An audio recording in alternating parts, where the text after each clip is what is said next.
గారి పక్కన కనపడలాం.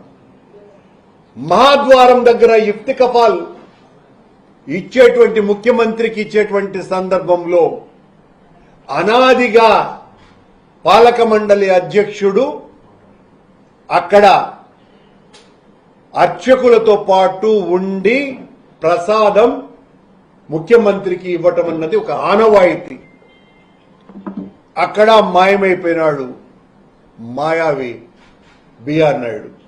AI technology BR నాయుడిని మాయం చేసింది, కనపడలా.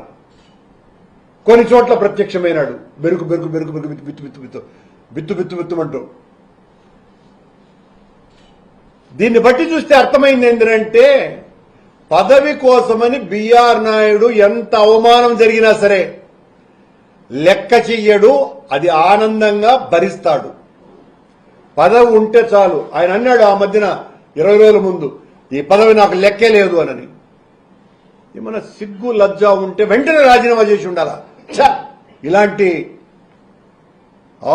విమర్శలు ఎదుర్కొనే పరిస్థితి నాకు రాకూడదు అని ఆ పరిస్థితి లేకుండా పోయింది. నిజానికి చంద్రబాబు గారు ప్రవర్తన మరో రకంగా ఆలోచిస్తే ఒక అపరిచితునిలాగా జరిగింది. చంద్రబాబు గారి ప్రవర్తన కూడా నిన్న ఒకవైపున దూరం పెట్టినట్టుగానే ఉంది, మరోవైపున ఆయన వెనకే నక్కి నక్కి ఉన్నట్టుగా ఉంది. ఆ నక్కి నక్కి ఉండటాన్ని చూస్తే చంద్రబాబు గారు అర్ధచంద్రాకార ప్రయోగం చేయలేదు గాని అంతకంటే అవమానంగా బిఆర్ నాయుడు గారిని చూసినట్టే ఉన్నది. బిఆర్ నాయుడు వీధిలో ఉండలేడు, ఇంటిలోకి రానియరు అన్నట్టుగా ఆయన పరిస్థితి.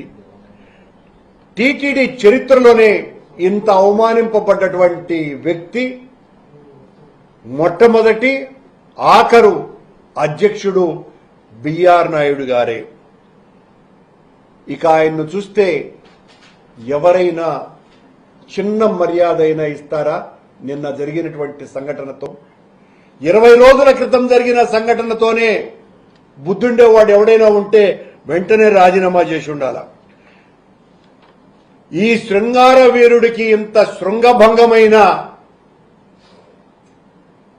ఆయన చేష్టల మాటలలో ఆయన్ను పోలిస్తే పదవిలో ఉండాలనేటువంటి ఆయన తాపత్రయాన్ని చూస్తే ఎలా ఉంది అంటే, ఇంత నీచానికి ఎవరైనా ఒడిగట్టగలరానని. అధికారం లేని పదవి, ఆదరణ లేని ఉద్యోగుల మధ్య ఉండటం అన్నది ఎంత బాధాకరమైనటువంటి విషయం అంటే, చంద్రబాబు నాయుడు గారి బిఆర్ నాయుడు గారి వికృత చేష్టలలోనే ఆయన మాట్లాడేటువంటి మాటలతోనే పోల్చాలంటే మగవుల మధ్య మగతనం లేనోడు నిల్చున్నట్టున్నట్టే. ఇంతగా ఎవరూ ఆదరించినటువంటి మనుషుల మధ్య పదవిలో కొనసాగటం అంటే అంతకంటే అర్థం లేదు ఆయన మాటలలో.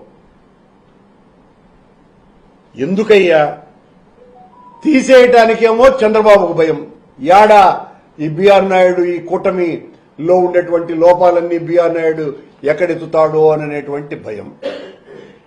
మింగలేక కక్కలేక ఉండేటట్టుగా ఉంది చంద్రబాబు నాయుడు గారి పరిస్థితి. ఉండలేక వెళ్ళలేక ఉండేటట్టుగా ఉంది పరిస్థితి బిఆర్ నాయుడుది. అంత తమాషగానే ఉండదు చూడండి. దొందే ఇద్దరిది అక్రమ పొందే. అన్ని వింతలే జరుగుతున్నాయి తిరుమల తిరుపతి దేవస్థానంలో చంద్రబాబు గారి వ్యవహారాల వలన. మొత్తానికి ఇద్దరు స్వామి ద్రోహులే, హైందవ ద్రోహులే. కళంకితుడని తెలిసి కూడా ఒక సోదరీమణి అంత దీనంగా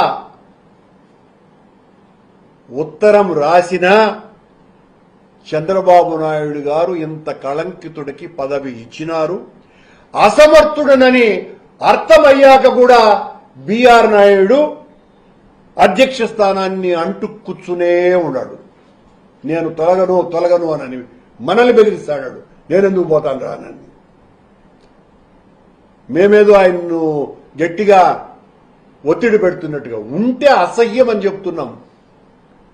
ఇలాంటి ఉన్నతమైనటువంటి పదవిలో ఇలాంటి వికృత విలాస విశృంఖల చేష్టలు చేసేటువంటి వాళ్ళు ఉండటం